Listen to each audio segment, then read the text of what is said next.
Okay, hey, thanks for coming everyone.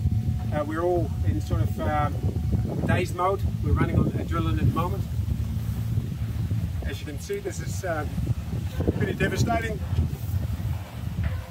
What you see here will be the pleasant ones. All the work for us completely destroyed. All our apple orchards, you can see the big pile just washed away by the river into a big heap. All will need to be pulled out and chucked in a big heap. The house, we're just demolishing the floor now. We don't know whether it can rescue the house or whether it needs to come down as well. It's a lifetime of work, but we have many stories like this. And the only way I can still stand here is by community helping. Yesterday we had 35 people. I could have had 100 here if I wanted to come and help out because the community wants to help out. But they can't help us with putting new orchards in the ground. That's the tough. That cost at a minimum $180,000 a hectare. And I'm one of the fortunate ones. I do other things as well. With cherry growers, our cherry trees are still in the ground. Yesterday, the day before, at 8:30, we stood at our back door and we saw water coming down our drive. This wasn't surface water, this wasn't rainwater, this was angry water. Water from the Naruwa River that came down our drive. We turned around and we said, get a bag, get out of here as quick as possible. We grabbed the bag. But the funny story is, somebody packed mascara in our undies, and it wasn't me. And we got into our cars, only about 2-3 minutes, and by the time we got in our cars, the water was starting to get through the bottom of our doors, and we got out. Next door neighbour, I drove in as quick as I could, told her to get out. She went inside to get the kids. By the time she got to the car, it was already too far. She couldn't, she panicked, and she had to be rescued by the four-wheel drive tractor by one of the neighbours. So these are the stories that we have, and there's many stories like this. The story going forward is a tough one. How can we stand up again from this? I know we can with help. We've had it before, and I really reach out to our community, our government, to do this. Because in Hawke's Bay, this is what we do. Every dollar earned here on the orchard is $4 spent in town. It's not just us, the growers, it's all of us in Hawke's Bay, which is really important. And so we really need to come together. And local government really needs to come together with us as well. This is going to cost a lot of money. We've done this before. Wasn't it in '96 when 2/3 got hailed and we rose again? We were able to do it. But we had support, we had help, which is really important. And I hope and pray that this will be the same again. That we will together, as a community, work together and do this. And that's just one my story that I've got here. And I don't know whether there's others who need to speak. Sandra, I really would also invite you to actually talk from you've possibly flown over the country right now and knows what it looks like. We've just been busy, head down, asses up, trying to salvage whatever we can. But give us your story. Well, kia ora koutou katoa, and can I just say that first and foremost, to you and all our amazing growers, this is just devastating for us, for our community, for our region. What we produce for our region's GDP comes off this land we're standing on today, and without that, this is huge for us, for the thousands and thousands of people that you're employed. This is a massive, it's the biggest natural disaster our region has ever faced. Everything has been compromised. There is not one area that hasn't been compromised. That is telecommunications, that is roaming, that is how we are being able to connect people. We are still very much in a response mode. How are we getting people to safety?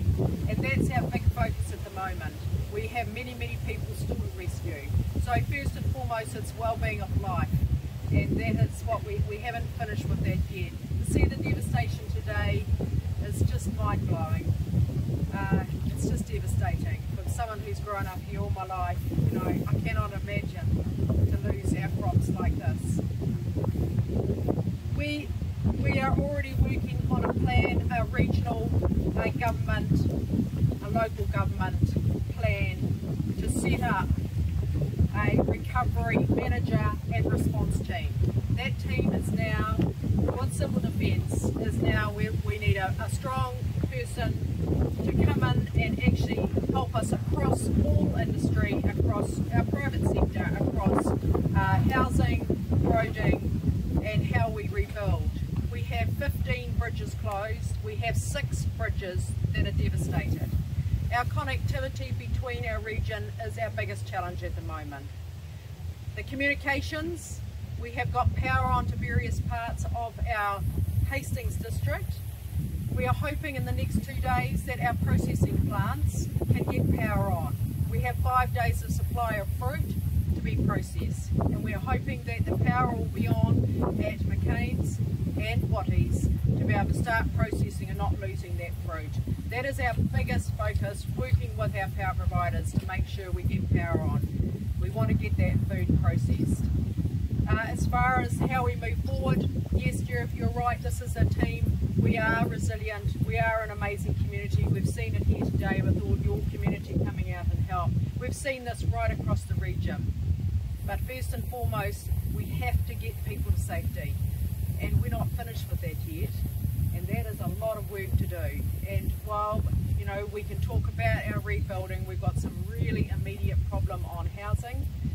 We've had probably 500 people staying in emergency accommodation in Hastings, in our evacuation centres. They are now moving to friends and family. We know that's not going to last. We have got devastated communities like Waiahiki, Omahu, right across areas that in the most vulnerable communities are isolated, and the devastation is huge. We are looking now at housing and building houses in the right place. We've got opportunities, and we're really excited about those opportunities of where we can. We've already had a conversation with Waiahiki community this morning. We have got a beautiful marae, Tiranga marae in Blacksmere. We've got many sections, 100 sections there. How we rebuild our communities in the safe place. So there's going to be a big focus across all of that. But first and foremost, it's the connectivity of people. We know that the bridges have been compromised. The assessments are still happening. The helicopters are still up in the air. They're still on rescues. I listed a group of 9 people this morning that they'd got a message to me in Swamp Road. Hawke has been hugely impacted. The devastation there is enormous. Now with the Fernhill Bridge now closed, we've got people stranded across. They can't get home. They're either in Napier, Hastings, and they're just stuck.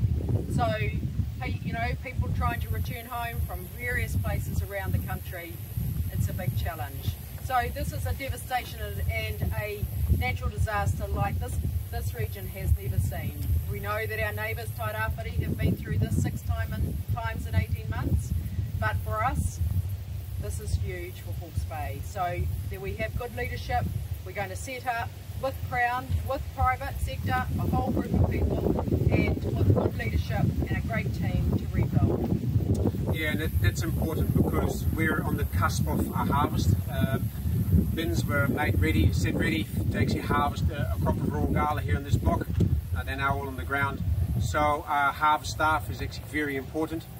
We're very grateful and thankful for our ROC staff who are just really, we've helped them often as employers when they had Cyclone Pam, Cyclone Winston in Fiji, Pam in Vanuatu, and we've rallied around and actually sent staff even to do that, and they really want to help us now, help out either through harvesting or through cleaning up our houses, our pack houses, and so once again our labour is going to be very important. Therefore the supply lines are very important, that we are able to look after and at least make a start of a harvest. We can't just stop. Fruit on trees doesn't wait. We've got a block across the road, across the river, the raw gala are ready to harvest, but they can't get to it, and the fruit just won't wait. There's only just one moment when you can harvest that fruit, and that's the right moment. And so once again we need to pull together to be able to do that. And similar with pack houses as well. So really a call out and a shout out for New Zealanders and even people from overseas to come and give us a hand in this big crop that we need to harvest. Hard to say what the total effect is. Just talked to a very large growers a couple of minutes ago. 30% of their harvest is possibly compromised or not going to be harvested.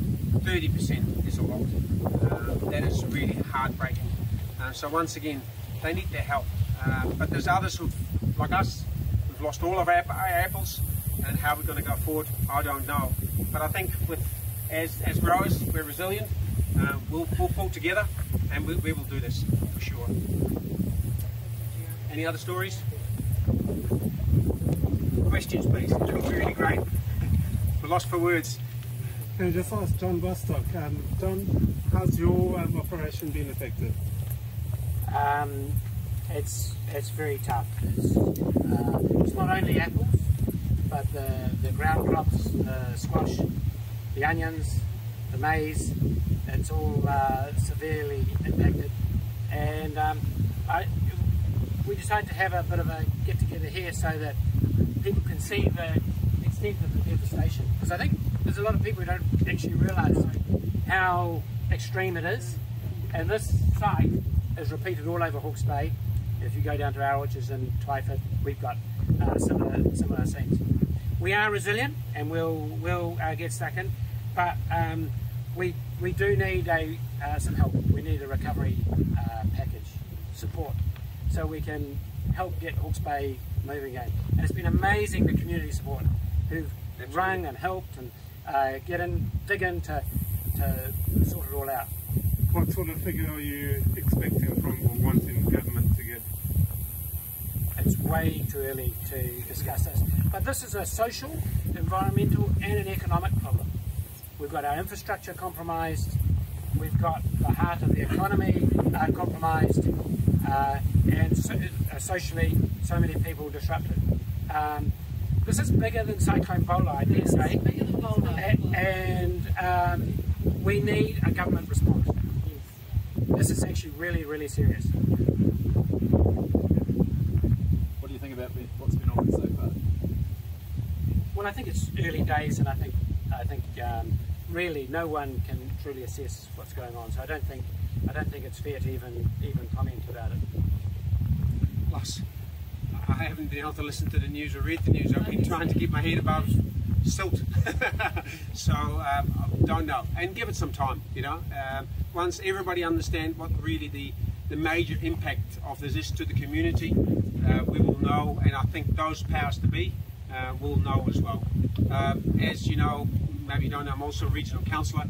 A shout out to our staff as well. They're doing an amazing job. We as a council could never have enough staff to cope with an event like this. We would need to double our staff and more to cope with it. So the community is helping out, putting pumps on to get water out of places where we as staff can't get to is amazing. So yeah, it's not a blaming of fingers at all. You know, this river stop bank here behind us was raised just after Cyclone Bola by an extra metre. I stood on that stop bank during Bola, and it just came to the top, and we actually laid sandbags out so it wouldn't overtop. This halfway through the storm started to overtop, and it's a metre higher than Bola. So we could never prepare for this. We would be building continuously on stop banks to raise them, and that's what is ahead of us. So we need to start planning that as well. And let's face it, what the Hawke's Bay Regional Council is all about is protecting our livelihood. It's great to plant natives everywhere and do that kind of stuff, but what is the Hawke's Bay Regional Council really about? It's about keeping this place safe and prosperous. That's what we're here for. That's why we've got these flood protection schemes, and we've done extremely well, but with this kind of storm, even that wasn't good enough. And I don't blame anyone. We could never do this, you know. It had to come over the top, had to go somewhere. And unfortunately for the Korokipo and the Omahu community, it broke on the other side, and they took a lot of it away. If that hadn't broken, I would say we wouldn't have been standing here. All this would have been gone. There are places where houses, sheds, tractors, trees, everything is gone. Where a house was, where a tractor shed was, it's gone. You know, there's just bare land left. That's how ferocious this storm was and this water was. So we need to understand that. So I still feel myself as one of the blessed ones that we can stand here and talk to you and explain what we encountered. We just really You see the damage, it's just amazing. And this is not pushed around, this is the water that did that. So once again, we need to start planning for the future. The future will change, and we need to be smarter about it. And we need to do what we need to do to keep the community and the community healthy, well, but also we need to stay prosperous. All of us got jobs, all of us got houses, which is really important. And you said, you know, where are we putting our houses? Maybe we should put our house here, but it's here now. We still may have to break it down, we don't know. We have to still assess it. It still may go. And that would be real pretty to see. So just to that, Mark Erickson sends apologies. He was going to come and talk today. He's one of the growers in the Karakipo. I happened to get over the bridge yesterday and have a look. It's like a war zone over there, and Hawke golf course, trucks upside down, cars upside down, orchards destroyed, vineyards destroyed. It's major.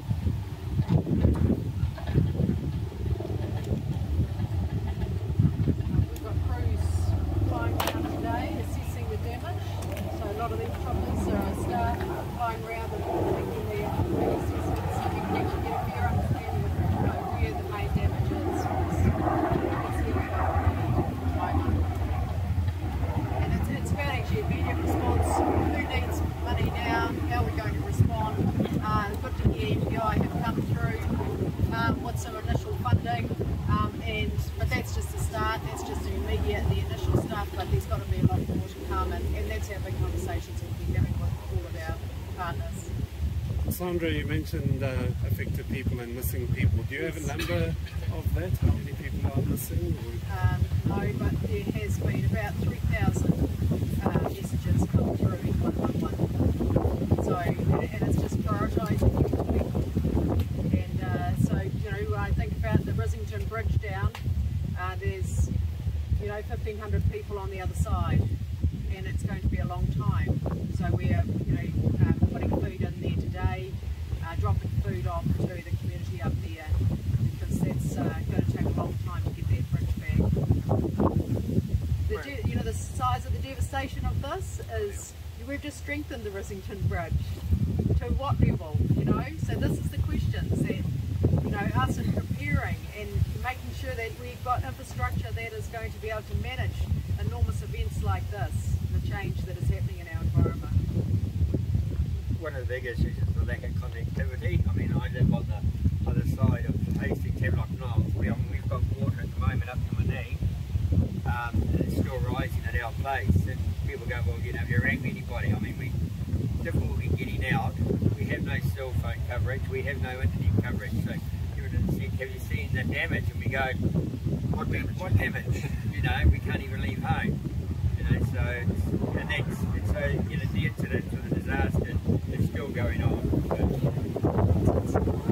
We're still very much in the response mode, and so tomorrow, you know, we will be delivering. So we're going back to old school communication, delivering flyers about how people can manage. Radio, constant messages on radio, because people do have a radio, and we know that they're connecting. You know, getting the power supply back on as fast as possible, so people have got power connection. So the connectivity, so the big conversation now is with the telcos. We need some answers from them. That's what we haven't heard. We haven't heard from them, and I spoke with our MP Anna Hawke, Minister McNulty yesterday about hearing from our telcos. We need to understand when we can get more internet and connectivity with them. That is a real challenge at the moment. So we're using old style and old school connections with people, and it's door knocking.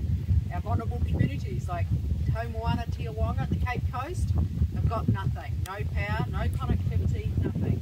They've got huge flood damage. They've got, their water is taking a long time to immerse, and they are stuck. So, you know, we've got pockets all around our district that we are